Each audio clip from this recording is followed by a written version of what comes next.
তো hello friends, আমি Sannidha and welcome back to my channel. তো আজকে আমি তোমাদের সাথে একটা গোল্ডেন লুক শেয়ার করব, অ্যান্ড তার সাথে সাথে আমি যে ড্রেসটা পরবো সেটা নিয়ে একটা বেশ স্টোরিও আছে ইন্টারেস্টিং, অ্যান্ড সেটা আশা করছি তোমাদের খুব ভালো লাগবে অ্যান্ড একটু নস্টালজিক টাচও দিতে পারে। সো চলো আর বেশি কথা না বলে লেটস স্টার্ট। তো তোমরা দেখতেই পাচ্ছ আমি অলরেডি একটা শাড়ি পরে বসে গেছি, আর এই শাড়িটার বয়স কত আইডিয়া করতে পারবে? এই শাড়িটা হলো অ্যাকচুয়ালি আমার মায়ের অনেক বছরের পুরনো একটা শাড়ি। আর শাড়িটা দেখে কিন্তু এখনও তোমাদের পুরনো বলে মনে হবে না। শাড়িটা ভীষণ সুন্দর অ্যান্ড খুবই সফিস্টিকেটেড একটা লুক ক্যারি করে। শাড়িটা একটা টিস্যু সিল্ক টাইপের একটা স্বর্ণচুড়ি বলতে পারো, ভীষণ সুন্দর অ্যান্ড পুরোটাই গোল্ডেন একটা লুক রয়েছে।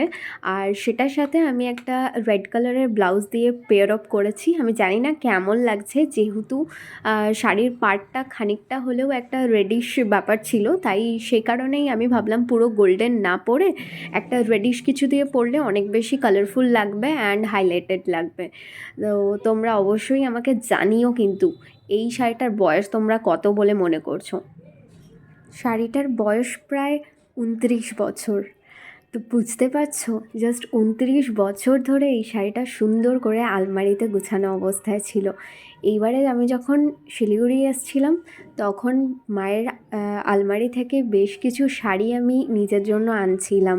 তো সেই শাড়িগুলোর মধ্যে থেকে এই শাড়িটা আমার সবথেকে বেশি ভালো লেগেছিল, তাই আর দেরি না করে ভাবলাম এটা কবে কোথায় পরবো তার আইডিয়া ছিল না।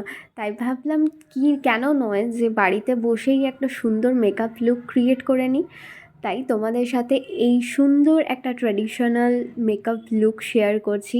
জানি না শাড়িটার সাথে এই মেকআপ লুকটা আদৌ যাবে কি না, তবে তোমরাই জানিও যে কীরকম লাগছিল অ্যান্ড কীরকম ভাবে সাজলে আরও বেটার লাগতে পারতো। আর তোমরাও যদি এরকম কিছু নস্টালজিক ফিলিং তোমাদের লাইফেও থেকে থাকে তাহলে তোমরাও কিন্তু অবশ্যই আমাকে কমেন্ট করে জানিও।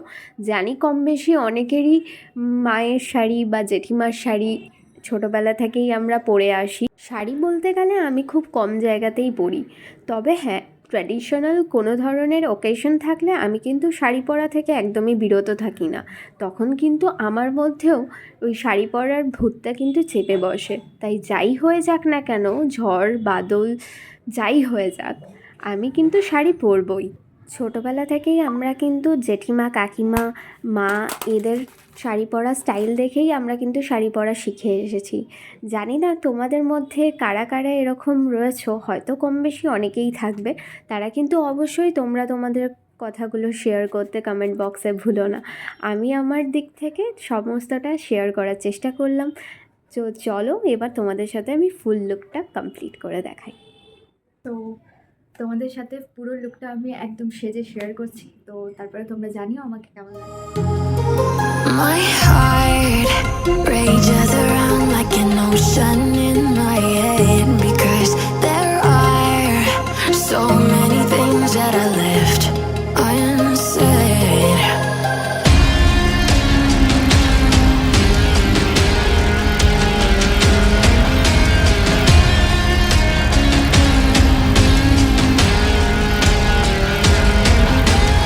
I can almost feel you walking in the distance, but I know that it's not reality. If you are echoing around inside these parallel dimensions all alone. তো যদি তোমার এই ভিডিওটা ভালো লেগে থাকে অ্যান্ড আমার এই লুকটা সুন্দর লেগে থাকে তাহলে অবশ্যই কমেন্ট করে জানাও নেক্সট টাইম আমি কী টাইপের ভিডিও লুক বানাবো। অ্যান্ড চলো দেখা হচ্ছে নেক্সট কোনো একটা ব্লগ নিয়ে, অ্যান্ড অবশ্যই কমেন্ট করতে ভুলো না। আজকের লুকটা আমি ডিফারেন্টই রাখার চেষ্টা করেছি, কারণ এই শাড়িটার সাথে অনেক কিছু নস্টালজিক ফিলিং রয়েছে, তাই মনে হচ্ছে কেন নয় কি একটু ডিফারেন্ট লুক করা যাক। অ্যান্ড অবশ্যই ভালো লাগে লাইক কমেন্ট অ্যান্ড সাবস্ক্রাইব করতে ভুলো না। এভাবে সাপোর্ট করতে থাকো, খুব তাড়াতাড়ি আমাদের 1000 হতে চলেছে, অ্যান্ড তারপরে একটা বিগ সেলিব্রেশন তোমাদের সাথে শেয়ার করবো। অ্যান্ড চলো লাইভ আসবো খুব তাড়াতাড়ি, অ্যান্ড দেখা হচ্ছে নেক্সট কোনো একটা ব্লগ নিয়ে। টাটা।